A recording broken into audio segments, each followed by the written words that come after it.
नमस्कार, मैं हूं राहुल शर्मा। आप देख रहे हैं SP9 न्यूज। स्वागत है आप सभी का आज की इस बड़ी खबर में। बड़ी खबर की शुरुआत हम कर रहे हैं मायावती से। बसपा सुप्रीमो मायावती जमकर विपक्ष पर जहर उगल रही हैं। जी हां, बसपा सुप्रीमो मायावती ने कहा कि खबरदार अगर उन्हें बोल दिया कि वो बीजेपी की बी टीम है। दरअसल देखा जा रहा है कि जिस तरह से उत्तर प्रदेश की बात कर लेते हैं, रामपुर और आजमगढ़ की बात करें, तो यहां पर जिस तरह से बीजेपी ने शानदार जीत हासिल की। दरअसल ये कहा गया कि बसपा ने बहुत सोच समझकर अपने कैंडिडेट को उतारा, वो भी कहां, आजमगढ़ में, जहां पर बीजेपी को भी लग रहा था कि हार हो सकती है। दिनेश लाल निरहुआ की समाजवादी पार्टी के कैंडिडेट जो है धर्मेंद्र यादव की जीत हो सकती है। ऐसे में बसपा से बीजेपी ने हाथ मिलाया और यूपी विधानसभा चुनाव के वक्त सबने देखा ही था कि पर्दे के पीछे रहकर मायावती ने कितना बड़ा सपोर्ट बीजेपी का किया, यही देखने को मिला। आजमगढ़ सीट की अगर बात करें तो बसपा ने अपने कैंडिडेट गुड्डू जमाली को यहां से उतारा। गुड्डू जमाली को 1 लाख से ज्यादा वोट पड़े। गुड्डू जमाली को 1 लाख से ज्यादा का वोट पड़ना यह बताता है कि वोट कट गया। धर्मेंद्र यादव का यह वोट, अगर यह वोट सीधा धर्मेंद्र यादव को पड़ता तो धर्मेंद्र यादव की यहां से जीत तय हो जाती।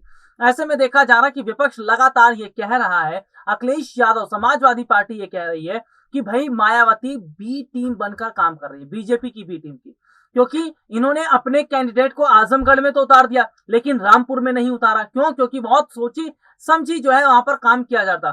तो देखिए सीधे सीधे तौर पर क्या देखा जा रहा है कि देश में जल्दी राष्ट्रपति के चुनाव भी होने वाले, और ऐसे में चुनाव से पहले मायावती ने पहले ही कह दिया था कि वो बीजेपी को पूरा समर्थन करेंगी, वो बीजेपी के साथ खड़ी है। तो यहां पर देखा जा रहा है कि जिस तरह से पर्दे के पीछे रहकर मायावती बीजेपी को सपोर्ट कर रही है, समर्थन कर रही है, ये देखकर विपक्षी पार्टियों को जेलसी हो रही है। जी हाँ, जेलसी फील कर रही है विपक्षी पार्टियां जो है अन्य, वो जल रही है। क्यों? क्योंकि मायावती जिस तरह से बीजेपी के साथ मिलकर काम कर रही है, मायावती जिस तरह बीजेपी को सपोर्ट कर रही है, समर्थन कर रही है, इससे सीधे तौर पर देखा जा रहा है कि विपक्ष को यह बात हजम नहीं हो रही, इसलिए विपक्ष लगातार मायावती को घेर रही है।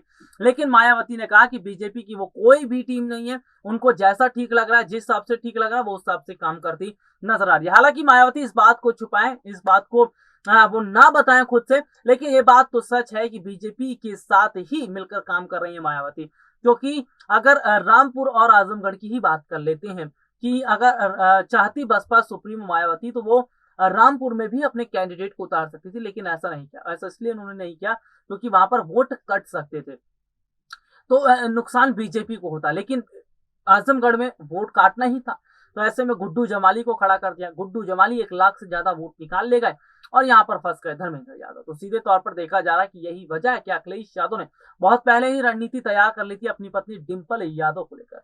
उन्होंने डिंपल का नाम पीछे खींच लिया था क्योंकि ये देखने को मिला था कि डिंपल की वजह से डिंपल जो है वो निरहुआ से हार सकती थी और डिंपल की हार ये अखिलेश यादव की हार होती। तो कहीं ना कहीं देखा जा रहा है कि बहुत सोच समझकर काम जो अखिलेश यादव ने किया उसका फायदा उन्हें जरूर मिला है। लेकिन जिस तरह दोनों सीटों पर भाजपा ने बड़ी जीत बनाई है उसके बाद से विपक्ष हैरान परेशान है, समाजवादी पार्टी के होश उड़े हुए, तो वहीं बीजेपी खुशियां मना रही है।